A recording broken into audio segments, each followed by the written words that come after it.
always, I've got a very special guest in studio, and she is welcome back anytime, Regan Deering, because she is a great candidate in the 88th House District. Now, you're probably wondering, 88th House District?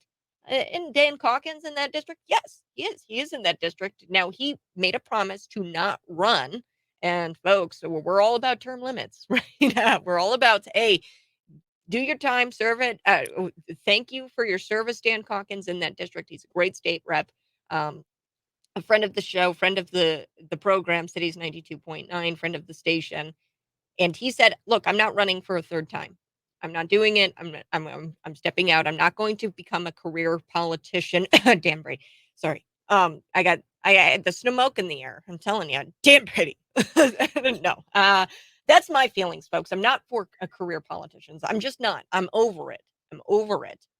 So Dan Calkins stepping out and saying, "Hey, you know what? Not running a third time." That's admirable. That's something that a state representative should do. But Regan Deering has his full endorsement, and she's joining me here right now on the program. Regan, thanks so much for joining me. Let's talk about. I think we're on the docket today. We're talking about the gas prices because come July 1st, what should we expect? Yeah, you're absolutely right. Thank you for having me, first and foremost. I'm excited to join your listening audience today. Yeah, July 1st, which will be this Saturday, we're getting the kicking in of the automatic now renewal of an additional gas tax. So we're looking at another 3.1 cents added to our gas at the pump. Doesn't seem like a lot, but that's what we keep doing is dripping taxes on layer after layer. And Illinois families are feeling it. And so it's really frustrating. In 2019, the gas tax legislation passed, and so it now becomes an automatic increase every year. And the most frustrating part for me is that it no longer requires the legislation to talk it out. We're just going to automatically tax, our citizens because we thought it was a good idea, and a number of legislators voted for it, including some Republicans. I know, and I mentioned Dan Brady, and I know for a fact he did vote for this automatic gas tax. So some Republicans voted for it, and I know that yeah, people say that that's just working across the aisle. There's working across the aisle, and then there's taxing people into oblivion and making it to where it's inaffordable to live here and to make ends meet. It's hard. Well, I think our legislators need to take on some bravery and some courage. We need good leadership that's going to stand up and say, no, this is not what the people want. We can't continue to, you know, put these taxes on families that are facing it from so many other things. I mean, also July 1st, we're going to have the grocery tax come back. We're one of only a handful of states in the whole country that even have a grocery tax. And, Illinoisans are tired of just being taxed to death. And then, of course, our government misappropriating the bulk of that money. What they would like to see is some relief. And that's something, should I be elected, that I plan on working towards, is finding where in this balanced budget, we can try and find some relief for, everyday citizens and our families in Illinois. Mm. And Regan, I'm curious what you think. I mean, this is just has been snowpiling. So what I think they're all racing towards the bottom. A lot of these Democrat governors, Governor J.B. Pritzker, it seems like he's trying to race to the bottom and trying to make Illinois literally the worst state to live in. Is it only a matter of time? So I don't know if you saw this come out. New York City, the Kathy Hochul, the governor there, the Democrat, she is excited and she's touting this new first U.S. city to move forward with this traffic congestion pricing. So they're going to start charging people almost like a fee, a tax, a toll rate, right? I think it's like $17 to $23 if you're at these toll booths if you're traveling during a congestion time. Now we know that Chicago, right, is in the state of Illinois. Could you foresee something like this getting passed in the General Assembly? They're charging people for being out on the roads during high peak congestion times, which is when you get to work and when you leave When work. you go to work, Yeah. yeah. So it's Let's just almost like tax the working people one more time. Yeah. You're absolutely right. The state of Illinois is leading the way in many unpopular categories. And, I think the frustration level is really coming to a peak. It was very frustrating for me to see JB Pritzker get reelected last election cycle when, every piece of legislation that seems to be working its way against the people and really kind of focusing on values that are not what, average families want in Illinois. Just keep getting passed, and he's happy to sign them. And so I think that people are really starting to pay attention. One of the things we've talked about on the campaign trail is getting people engaged. We can't sit on the sidelines anymore because they are just continuing to come for hardworking citizens. I mean, to your point, in New York, we've got a tax on sitting in traffic. Do they not want people to go to work? Is this kind of one more step in the design of making people reliant on the government just so they can continue to control the masses? So it's frightening. I wouldn't be surprised if something like that comes through in Illinois. I've heard them talk about, mileage tax or usage tax. We've got truck drivers, we've got farmers, we've got, people commuting to work, and it will just be one more burden for our families. And we need to start talking about leadership, and we need to start electing officials that are going to stand in there and say, no, this is not what our families need. Let's work back legislation that makes good sense. Right. Right. And one thing I also want to ask about is, I think there's a big problem in Springfield right now where, I mean, our budget is just a mess, right? But where our money for the roadways, like all of our tolls, all of the taxes from the gas, right? I thought that that was all supposed to be going towards the roadways, and it's just not. Okay. So, is there something that you could do as a state legislator to ensure that things like the gas tax, if we're going to have this continuous gas tax, and if we're not going to get rid of it, and it feels like at this point with the supermajority, we won't be able to get rid of it. Is there something we can do to ensure that at least the taxes that they're burden or like that we have the burden with go towards things like the roads?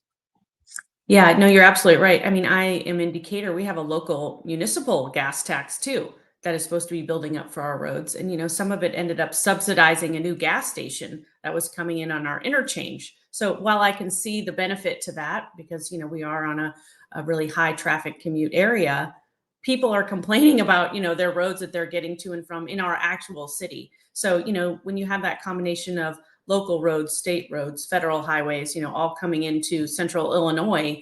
Sometimes it's everybody pointing the finger at someone else on who's supposed to pay for these things. But certainly in our legislation, there does need to be specific language that ties those dollars and doesn't allow, sort of the side door spending that is happening so often with our tax dollars. I mean, we was just talking with someone yesterday about education and how our lottery dollars are supposed to be, funding public education, and there seems to be not enough money to do that. So I think that legislators have that responsibility of tightening up the language in these bills, so that if we're going to have these, taxes incurred by our citizens, we need to actually put them towards what we're advocating for.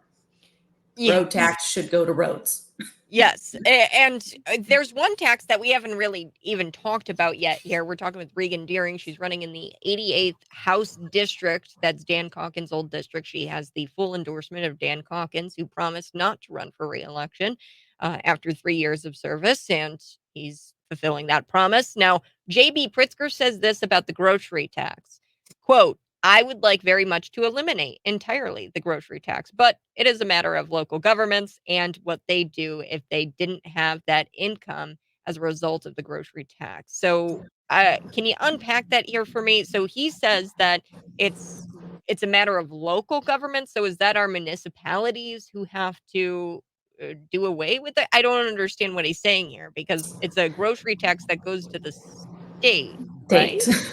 Yeah. I mean, my understanding is it's passed by the state legislature. So, JB Pritzker sometimes plays this game of, oh, well, the legislature passed it, but yet I'm signing it. And, he's been given an extra power as of recently to appropriate some of those dollars as he wants without the budget, which is scary, because then the legislature can say, well, it's not our fault. And JB Pritzker says, well, it's not all our fault. So state legislature did pass the grocery tax. And so, we are one of the only states with a grocery tax. It's 1%, and it probably does trickle down to various spending. But, we've had a skyrocketing inflation in food prices. I think they went up year over year from 22 to 23, almost 7%, and they're predicted to go up another 5% this year. So, the food prices are continuing to go up, and grocery tax is just going to be one more strike against us.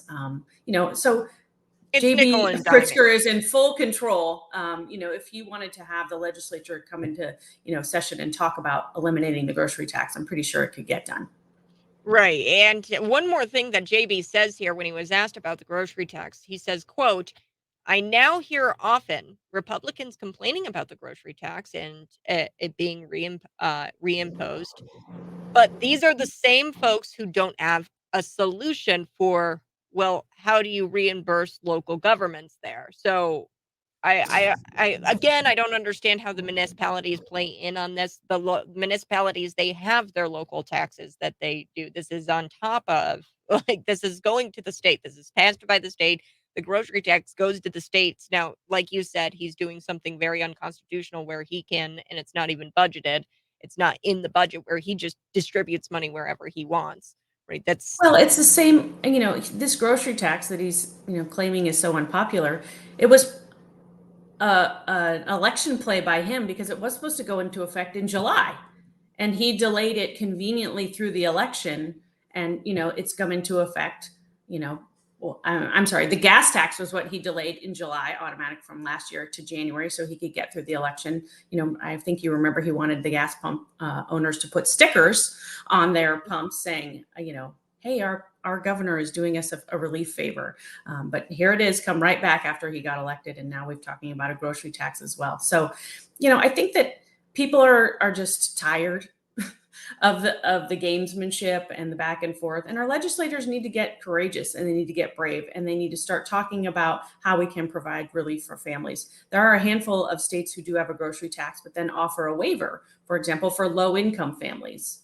So, we have a number of low income families here in Illinois. And so maybe we could be talking about that so that, there are people that can go to the grocery store and feel the hurt of the inflation, but they're still buying their groceries. There are other families that are seeing those prices and are having to make tough choices or are having to put things back. So, maybe that would be an option if the grocery tax is here to stay as well. Maybe we can try and find some ways to provide relief. But, the governor is always full of hot air. Right, exactly. And there was my next question was a Regan Deering solution for this grocery tax. You just kind of gave me an example of one. So thanks for answering that question. But yeah, I mean, a Regan Deering, I would just like to see it eliminated. I mean, there's states that obviously run without it, right? I don't think we have a revenue problem. I think it's a spending problem. 1,000%, 1,000%. I mean, we were in Downs yesterday at a local game day establishment, and was talking to the owner about his number one concern is taxes. They're trying to pay their food costs. They're getting taxed on their businesses. They do have some gaming stations, which seems to be a hope for trying to drive in some more revenue, but most of those dollars don't go to the owner of the establishment. They're again into the states, and then they're charging more for the fees of having the gaming's in your establishment. So it's, to your point, it's not a revenue problem. It's for sure a spending problem, and we've got to start reining that in, and that means getting into the details. When we have a budget that's passed in the spring, we've had the largest one in state history now. It's clearly not balanced. But, it just being able to say we've spent it on paper and we know where our dollars are going to go doesn't mean that we actually have the revenue to fund those items. And people are just disgusted in learning about things like, we're going to pay for Medicaid for illegal immigrants. We're giving money to NGOs or non-government organizations in the hundreds of thousands of dollars that don't even exist, don't have a storefront. So we need to start paying attention, and we need to dig down into those, budget line items. I understand it was thousands of pages. I saw a picture of it stacked up on the legislative floor. And, Republicans have a responsibility of claiming that we're fiscal conservatives and being responsible, but we need to start pushing back on what's in this budget and start telling the truth, whether it's Democrat supported or Republican supported, about what those dollars, what our taxpayers are actually funding. Regan, thanks so much for joining me. We have to take a break, but I so do appreciate it. How can we find out more about you and your run in the 88th House District, which was Dan Calkins' district, folks? And he's not running for re-election. Has the endorsement? She has the endorsement here of Dan Calkins, Regan Deering. Where can we find you? So we have a website, which is reganforillinois.com. Talk a lot about my priorities and my strategic plans for, being a great representative of the people. It's reganforillinois.com. We're also on Facebook, Twitter. I think we're working on an Instagram as well. So we're going to spend, the next 9 months out on the trail, showing up in all the places, meeting people. So please follow along, come meet us where we are, and hopefully we'll just show up somewhere where you are too, and we can talk about how we're going to save the state. Thanks so much, Regan Deering, folks. You guys need to come back on the other side because I've got this incredible